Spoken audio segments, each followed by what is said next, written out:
Friends, welcome to our channel mathematics success.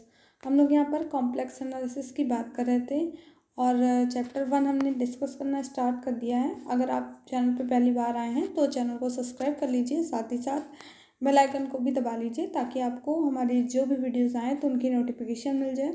और आप हमारे टेलीग्राम चैनल से भी जुड़ सकते हैं, वहाँ पर समय समय पर इन्फॉर्मेशन दे दी जाती हैं जो कुछ इंपॉर्टेंट होती हैं। ठीक है, तो ये बुक हम लोग पढ़ रहे थे, ये सब कुछ हम लोगों ने देख लिया था। ठीक है, आज इस क्वेश्चन से हमको बताना है। ठीक है, तो यहाँ से आपको बताएंगे।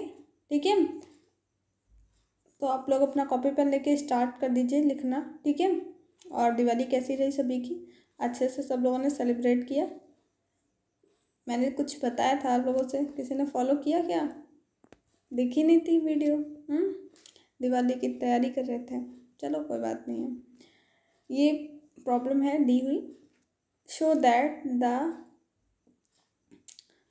locus of z such that mod z minus a into z plus a equal to a square where a less than 0 is lemniscate। ये आपको दिखाना है। देखिए, ये सारी इलिप्स कल दिखाना था। ठीक है, ये इक्वेशन इलिप्स की होती है।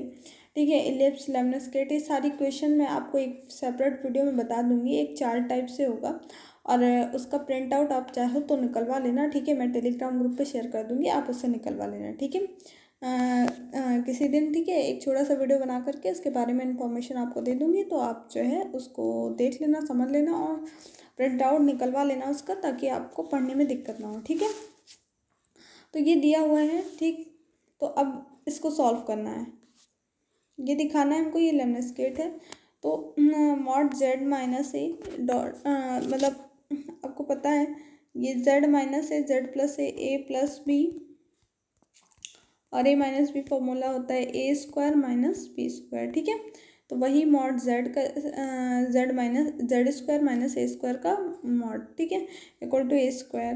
तो मॉड हटा इधर ई की पावर आई लेमडा आया। ठीक है, put Z equal to R E की power I theta. Then R equal to I theta जब पुट करेंगे जेड की जगह पे, यहाँ पे आपको पता है ई की पावर आई थीटा, ये फर्स्ट ईयर में आपने पढ़ा होगा, r cos theta plus i sine theta. ठीक है, आई साइन थीटा पढ़ा था ना, तो वही यहाँ पे है। देखो, जब जेड की जगह पे रखेंगे आर ई की पावर आई थीटा, तो ये होल स्क्वायर है, तो आर स्क्वायर ई की पावर 2 आई थीटा हो जाएगा ना, हो जाएगा कि नहीं? वही लिखा है यहाँ पे, देखो। ठीक, इतना समझ में आया? अब देखो, ई की पावर अभी आपको बताया आई थीटा होता है r cos theta plus i sine theta. ठीक है, आर ये बाहर है, और जब हम लोग यहाँ पे ई की पावर ये क्या है 2 आई थीटा है, तो यहाँ पे जब रखेंगे तो कॉस, ये आर नहीं है यहाँ पे। ठीक है, cos 2 theta plus i sine 2 theta, क्योंकि थीटा की जगह पे मान लो 2 थीटा को अल्फ़ा मान लो, ई की पावर आई अल्फ़ा हो जाएगा, तो cos alpha plus i sine alpha लिखेंगे, अल्फ़ा की जगह फिर से रख दो 2 थीटा, तो यही आ जाएगा ना, sine 2 theta plus i sorry cos 2 theta plus i sine 2 theta. ठीक है, वैल्यू रख दी। अब देखो, यहाँ पे रखने के बाद इधर भी लेमडा के फॉर्म में रख दी। अब देखो, कंपेयर करेंगे रियल पार्ट इमेजिनरी पार्ट दोनों साइड का। इधर का रियल पार्ट इतना है, इधर का इतना है। ठीक है, तो are square cos 2 theta equal to A square cos lambda. अब इधर देखो, imaginary part r square multiply होगी ना, इसमें भी आई वाला इमेजिनरी पार्ट होता है, आर स्क्वायर साइन 2 थीटा, इधर ए स्क्वायर साइन लेमडा। ठीक है, अब ये इक्वेशन 1 है, ये इक्वेशन 2 है, दोनों को स्क्वायर करके ऐड कर दिया। ठीक है, क्योंकि आपको पता है कि sine square theta plus cos square theta equal to 1 होता है, बचपन से पढ़ते चले आ रहे हैं। Sine square theta plus cos square theta equal to 1। ठीक है, तो आपको बस वैल्यू पुटअप करनी है, पुट करिए। देखिए, इनको स्क्वायर किया, ऐड कर दिया। देखो, r square cos 2 theta minus ए स्क्वायर, यहाँ पे ए स्क्वायर, ये भी जो है ये देखिएगा, ये जो ए स्क्वायर है ये भी हमारा जो है रियल पार्ट में आएगा। ठीक है, तो ये आर स्क्वायर आप चाहो तो पहले ऐसे कर लेना, 2 theta minus A square plus i sine 2 theta एक साथ लिख लेना, फिर कंपेयर करना। ठीक है, तो ये पूरा रियल पार्ट है, आपको दिख रहा है यहाँ पे इसका स्क्वायर और नीचे वाले का स्क्वायर करके ऐड करा हमने। ठीक है, यहाँ पे लिख दिया, देखो ऐड किया। तो इसका जब ए माइनस बी का होल स्क्वायर क्या होता है, A square plus B square minus 2ab, यही होता है ना। तो आर स्क्वायर कॉस 2 थीटा का आर की पावर 4 कॉस स्क्वायर 2 थीटा, इसका प्लस ए स्क्वायर की ए की पावर 4 माइनस, ठीक, 2 ऐसे ही रख दिया है, ए ये है बी ये है, तो are square cos 2 theta into a square, ठीक। अब इसको ऐसे ही खुल जाएगा, तो आर की पावर 4 साइन स्क्वायर 2 थीटा, ठीक, इधर ए की पावर 4 आ गया।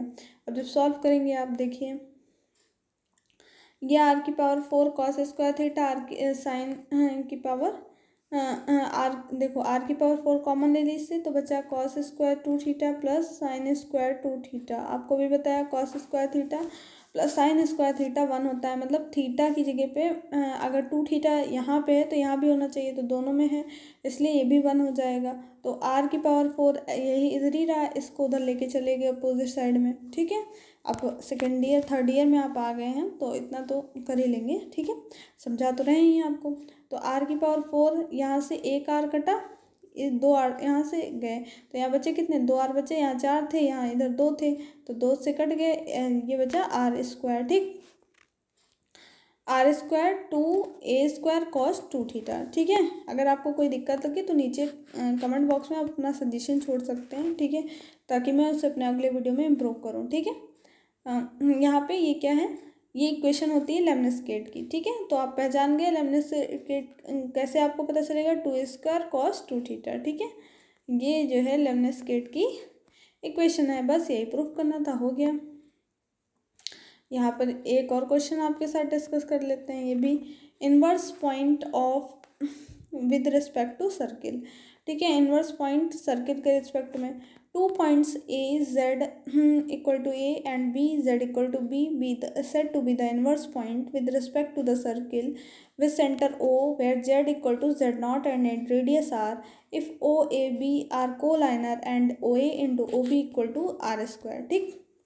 OA ये है, OB ये है, ठीक, दिख रही है ना, OA कलर चेंज कर लेते हैं, ठीक है, ये पूरी OB, ठीक, तो समझ में आ गया, और इतनी OA, ओके। तो यहाँ पे OA और OB, OA इंटू OB कितना होगा हमारा R square, mod of A minus Z naught B of Z naught equal to R square, ठीक है। ये यहाँ पे O पॉइंट है, यहाँ Z equal to Z naught दिया हुआ है, ये आर रेडियस है हमारी, ठीक है। जेड इक्वल टू ए है यहाँ पे, यहाँ बी पे जेड इक्वल टू बी है, ठीक है। ओ बी बी है, ये ए है, तो mod A minus Z not और mod B minus Z not कितना हो जाएगा, आर स्क्वायर के इक्वल हो जाएगा, ठीक है। जैसे आपको यहाँ पे ये डिस्टेंस निकालनी हो तो क्या लिखेंगे आप, तो O B minus A B ऐसे ही तो लिखते हैं ना। अगर आपको ए निकालनी हो, ओ भाई पूरी डिस्टेंस उसमें से ये ए बी निकाल देंगे, तभी तो हमारी ओ ए रेडियस पता चलेगी, वही किया है, ठीक है। देन आर्गूमेंट ले लिए, ये जहाँ पे आपको ए आर भी लिखा हुआ दिख जाए आप समझ जाना ये आर्गूमेंट है, ठीक है। तो ए इनका भी और इनका भी, ये बार आपको पता है ना, ये ऊपर इसका मतलब क्या है, since argument of Z bar equal to, मतलब आपको बताया था उस दिन आर्गूमेंट ऑफ जेड बार, अब आप लोगों को बताना है mod of Z equal to mod of Z bar, क्या बताया था बताना, ठीक है। ये argument of Z bar equal to minus of argument of Z, ठीक। क्या इसके क्वेश्चन कम्युनिटी में डालना शुरू करें, ज़रा सजेशन दीजिएगा, ठीक है। ये जो है argument of Z bar equal to minus of argument of Z होता है, ठीक है, ठीक। तो ये आप ध्यान रखेंगे, आपको बहुत ज़्यादा हेल्प करेगा। तो यहाँ पे इसका बार है, मीन्स ये इसका देखो, इसको हटा देते हैं, मानो ये नहीं है, ठीक है। तो आर्गूमेंट ऑफ इसका लिखना है, तो बार में क्या लिखेंगे, बार पे माइनस लगाएंगे, भाई एक तरफ माइनस होगा, यहाँ माइनस होता, ठीक है, तो यहाँ नहीं होता, प्लस होता, ठीक। आपको पता है माइनस से मान लो दोनों तरफ मल्टीप्लाई कर दे तो माइनस माइनस प्लस, इधर माइनस आएगा, एक तरफ तो माइनस रहेगा ही। तो आर्गूमेंट ऑफ जब हमने मान लो यहाँ से लिया, ये बता दिया, ये भी इक्वल, सब इक्वल है, ठीक है। तो इनकी तरफ जब इनको लाए, मान लो ये लिखा था, ठीक है, आर्गूमेंट ऑफ इतना लिखा था, argument of A minus Z naught. अभी हमने ये देख लिया कि argument of B Z on ये बराबर है किसके, इसके। जब अपोजिट वाला साइड इधर लाते हैं तो साइन चेंज हो जाता है, माइनस का तो ये प्लस का होगा। Argument of B minus Z naught का बार इक्वल टू 0 हो जाएगा, इधर कुछ बचेगा ही नहीं, ठीक है। तो आपको पता है आर्गूमेंट, देखो मैंने यहाँ पे लिख रखा है, ये प्रॉपर्टी आप याद कर लीजिएगा, ठीक है। Since argument of z1 argument of z2 equal to 0 then mod z1 mod z2 equal to z1 minus z2, ठीक है। ये आर स्क्वायर के इक्वल आ गया, ठीक। और यहाँ पे if Z naught equal to 0 then in equation two कहाँ है, ये रही इक्वेशन 2, ठीक है। इस इक्वेशन में रखेंगे value, if Z naught equal to 0 रख दें तो मॉड ऑफ क्या हो जाएगा, जेड नॉट 0 हो जाएगा, मॉड ए मॉड बी, यहाँ क्या बचेगा, mod A mod B equal to R square, यही तो बचेगा ना, तो वही लिख दिया है। Mod of Z equal to R होता है, ठीक। तो इसलिए यहाँ इनकी जगह पे रखो, या मॉड ऑफ जेड इनका स्क्वायर कर लो, मान लो दोनों तरफ, ठीक, यहीं पे, ठीक। तो मॉड जेड स्क्वायर क्या होता है, जेड जेड बार होता है, आपको पता ही है, ठीक। तो बराबर आर स्क्वायर, ठीक। इतना क्लियर हो गया ना आपको। और मॉड ऑफ जेड बार की वैल्यू क्या होती है, अंडर रूट में क्या होती है बताया था हमने, बताइए, ठीक है। तो आज के लिए इतना ही, और अगले वीडियो में आपको बस इसमें ज़्यादा कुछ ध्यान रखने वाली चीज़ नहीं है, ठीक है। ये बहुत ही कम चांस है कि आपसे पूछे, बाकी आपको सिर्फ इतना पता होना चाहिए कि जहाँ भी ओ ए और ओ बी इस टाइप से क्वेश्चन दिया है तो आपको ये पता हो ओ ए इंटू ओ बी क्या होता है, ये वैल्यू आर स्क्वायर रेडियस के स्क्वायर के बराबर होती है, ठीक है। तो आपको इतना पता होना चाहिए बस, बाकी आपको ज़्यादा जानने की ज़रूरत नहीं है। अगले वीडियो में आपको इसके आगे का डिस्कस करेंगे, तो आप लोग प्लीज़ शेयर ज़रूर कर दीजिएगा वीडियो को अपने सारे दोस्तों को, और जो आपके खास दोस्त हैं उन्हें ज़रूर शेयर करेंगे। और अगले वीडियो में हम लोग इसके आगे का डिस्कस करेंगे, और सारे लोग ज़रूर नोट्स ज़रूर बनाएंगे, क्योंकि ये आपका ऑब्जेक्टिव नहीं है, सब्जेक्टिव है, ठीक है। तो इसे पढ़ना बहुत इंपॉर्टेंट है। और न्यूमेरिकल एनालिसिस अगर नहीं देखी है तो वो जा करके देख लो, और फिजिक्स की क्लासेस भी चलेंगी। हाँ, फर्स्ट यूनिट पूरी हो चुकी है तो उसे अच्छे से पढ़ो, और सेकंड यूनिट अब स्टार्ट करेंगे जल्दी, ठीक है। मिलते हैं नेक्स्ट वीडियो में। जय हिंद, जय भारत।